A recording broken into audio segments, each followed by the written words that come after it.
J'imagine comme beaucoup d'entre vous, je suis un joueur de jeux vidéo, de jeux d'action, d'aventure, de sport. Bien entendu, vous le savez si vous me suivez sur ma chaîne, je suis un grand passionné de jeux de catch. J'ai d'ailleurs une belle collection que vous voyez derrière de jeux de catch. Et je sais pas si vous êtes au courant, mais notre passion commune, à savoir le catch, a été vraiment beaucoup représentée dans des jeux vidéo de combat. Ce qu'on appelle souvent les versus fighting. Et donc, j'ai décidé de vous parler de ces personnage catcheur du jeu vidéo et je vous souhaite donc la bienvenue chez Cody et c'est parti pour 5 catcheurs dans le jeu vidéo.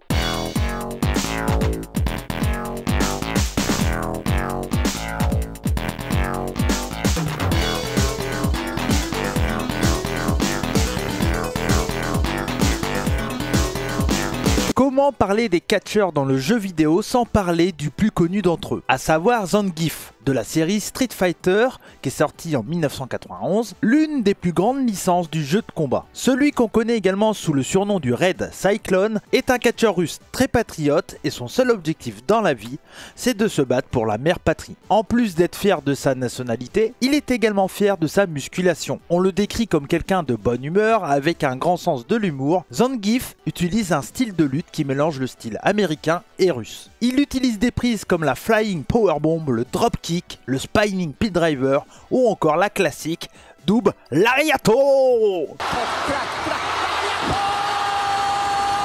Zangief serait inspiré du catcheur Viktor Zangief, un lutteur russe des années 80-90, qui a débuté sa carrière de catcheur en 1989 lorsqu'il est invité par Antonio Inoki à venir s'entraîner dans le New Japan Dojo. Il débute le 22 février 1989 dans un show au Sumo Hall. En avril 89, il participe à un tournoi pour désigner un nouveau champion IWGP avant de quitter la promotion l'année d'après. En 1994, il revient dans le monde de la lutte avec la promotion de Shoot Style UWF International. Il participe à seulement 6 matchs avant d'arrêter définitivement sa carrière de catcheur. Comme je l'ai dit plus tôt, pour moi Zangief est sûrement l'un des personnages catcheurs du jeu vidéo qui est le plus populaire. Grâce à son moveset et surtout à son look, son gros slip rouge, sa grande crête et sa barbe qui semblerait être un léger clin d'œil au célèbre catcheur américain Steve Dr. Death Williams.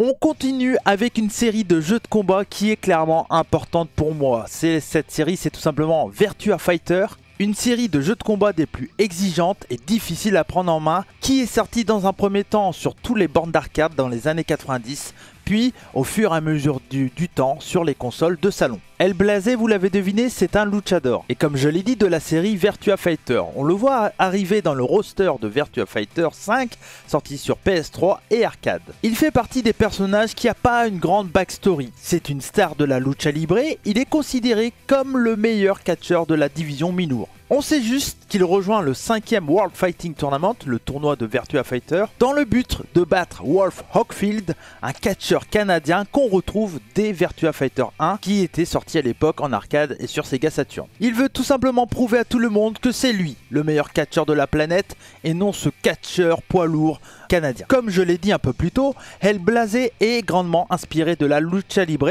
et surtout, je pense, alors j'ai rien lu sur ce cas, mais j'ai vraiment cette impression là, vous me le direz en commentaire, j'ai l'impression qu'il est vraiment inspiré de Rey Mysterio Jr. Pour ses moves, il utilise clairement un mélange de lucha libre et de strong style. Il mélange Tornado DDT, ciseaux de tête, avec coup de pied retourné, Enzuguri et autres backfist. Et bizarrement, c'est personnellement l'un de mes personnages préférés de cette série de jeux de combat. On enchaîne avec un des personnages également les plus connus des catcheurs du jeu vidéo. On va parler tout simplement de King, de la série de Tekken. Et pour le bien de cette vidéo, je vais rester sur le personnage de King 1 qu'on retrouve dans les jeux Tekken 1 et 2. Car, attention, spoiler, ce n'est pas le même King dans tous les Tekken. King 1 meurt à l'âge de 47 ans après avoir été tué par Ogre, qui est le dieu du combat. Et pour faire court, King se bat en tant que catcheur et ensuite dans le tournoi de Tekken pour aider un orphelinat grâce au cachet de ses combats. Et suite à sa mort, car oui, malheureusement, comme vous l'avez compris, King meurt, c'est un de ses enfants de l'orphelinat qui prend le masque de King en devenant le King numéro 2. King est un catcheur mexicain utilisant un grand nombre de prises de catch, tandis que Armor King, attention, ce n'est pas le même personnage, qui est un ami et en même temps rival, lui utilise plus des techniques de shoot style. Pour King, on le voit utiliser des prises comme le Giant Swing, le Tombstone Piledriver ou encore Power Bomb et STF. King est également le seul personnage de Tekken à avoir une religion. On comprend mieux son envie d'aider un orphelinat. King est clairement inspiré d'un catcheur légendaire, Tiger Mask, et plus particulièrement du premier Tiger Mask, à savoir Satoru Sayama. Les deux ont en commun le fait qu'après l'arrêt ou la mort du premier catcheur, le personnage a continué après qu'un jeune catcheur ait pris le personnage. J'espère que vous m'avez compris. Par exemple, pour parler de Tiger Mask, après la fin du Tiger Mask numéro 1, c'est Mitsuharu Misawa qui avait repris le personnage en Tiger Mask 2. Et malgré que le personnage de Tiger Mask a commencé au début des années 80, le personnage de Tiger Mask a clairement traversé les années comme le personnage de King et actuellement on est au Tiger Mask 4. Il a été également beaucoup inspiré d'un catcheur mexicain nommé Fray Tormenta. Et je pense que vous n'êtes pas passé à côté de la vidéo de Squeezie qui en a fait une superbe vidéo. Fray Tormenta est un prêtre catholique qui est devenu catcheur masqué afin de soutenir un orphelinat. En 1991, un film français, L'homme au masque d'or, s'est même inspiré de cette histoire. Avec Jean Reno dans le rôle du père Gaetino qui se produit en tant que catcheur pour subvenir aux besoins de l'orphelinat. Vous l'avez donc compris, King est clairement un personnage important pour la représentation du catch dans le jeu vidéo. Ça manque un peu de femmes et donc on va parler cette fois-ci d'une catcheuse. Et je me suis dit que ça serait intéressant de vous parler de Tina Armstrong. Tina est la fille du catcheur Bass, un catcheur plusieurs fois champion du monde et invaincu dans sa carrière de catcheur. Bass est clairement inspiré de Hulk Hogan, que ce soit au point de vue de son look ou même bien entendu de la personnalité. C'est un gros balèze américain avec une coupe mulet et un bandana et surtout une belle barbe. Eh bah oui, bien sûr, la belle barbe. Et malgré son calendrier très chargé, Bass rencontre Alicia et tous les deux ont une fille, Tina. Quand Tina avait 6 ans, sa mère Alicia décède d'une maladie, laissant Bass s'occuper tout seul de sa fille Tina. Bass, poussé par son propre rêve de voir son enfant suivre ses traces, a commencé à pousser Tina à suivre un programme d'entraînement rigoureux. Tina devient donc rapidement une catcheuse, mais son but c'est pas trop de devenir comme son père, non, elle veut pas être son père version féminine. Elle veut devenir une star d'Hollywood, voulant se faire connaître, elle rentre dans le tournoi Dead or Alive pour se faire voir par les producteurs d'Hollywood. Son père, qui refuse que l'avenir de sa fille soit à Los Angeles, rentre également dans le tournoi pour essayer de l'empêcher de réussir. Alors là, on est clairement dans les clichés, quand le père refuse l'avenir de sa fille, il veut lui mettre une bonne mandale, etc. Heureusement, Tina, elle est plus forte, et elle gagne contre son père. Tina est sûrement l'un des personnages féminins les plus connus du jeu vidéo. Bon voilà, il y a Lara Croft bien sûr avant, mais en tout cas, Tina, on la connaît beaucoup. Et il faut le dire honnêtement, son physique c'est clairement pas pour rien. Mais bon voilà, je vais éviter de faire le vieux bof fan de Patrick Sébastien, je vais m'arrêter là sur ce sujet. En tant que lutteuse, Tina utilise des prises de catch bien connues, mais des prises très risquées.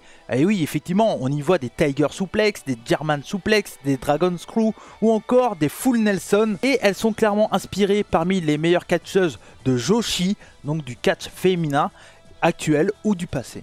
Tina est clairement inspirée des lutteuses américaines, mais comme je vous l'ai dit, surtout des lutteuses japonaises des années 80 à ce jour. Alors c'est assez difficile de trouver des informations à ce sujet, mais j'ai vraiment l'impression qu'on retrouve du Manami Toyota comme du Alundra Blaze dans ses mouvements. En tout cas, je trouve que c'est un personnage intéressant, malgré que les producteurs du jeu ont tout mis sur son physique. Et on finit cette vidéo avec quelqu'un qui n'est pas vraiment un catcheur, mais vous allez comprendre pourquoi je le mets dans cette vidéo. Et tout ça malgré l'utilisation de pas mal de prises de catch dans son moveset. Mais bon, voilà, c'est quelqu'un qui m'a clairement inspiré. Un petit indice, ce personnage s'appelle Jeffrey McLeod. Tiens donc McLeod, ça vous rappelle pas quelque chose? Ah bah bien sûr, et bah oui, c'est de là que vient mon pseudo, en tout cas pour le McLeod. Pour le prénom Cody, c'est une autre histoire, mais ça je vous raconterai peut-être dans une prochaine vidéo. Jeffrey McLeod est un personnage qu'on retrouve dès le premier épisode de Virtua Fighter en arcade, et ensuite sur beaucoup de plateformes de Sega, Mega Drive, Sega Saturn, etc. Jeffrey est un descendant des aborigènes australiens qui a réussi à maîtriser à lui tout seul l'art du pancras. Et pour ceux qui ne connaissent pas le pancras, c'est un mélange de boxe, d'utilisation de coups de pied et de catch. L'histoire de Jeffrey est complètement what the fuck. C'est un pêcheur de la côte australienne, considéré comme le pêcheur le plus habile de son village. Il est bien entendu adoré de tous et il avait aucun adversaire. Enfin, aucun adversaire, bon voilà. En tout cas au point de vue des humains, car sur les côtes de son île, il y avait un requin géant de 8 mètres de long et mangeur d'hommes, le requin Satan.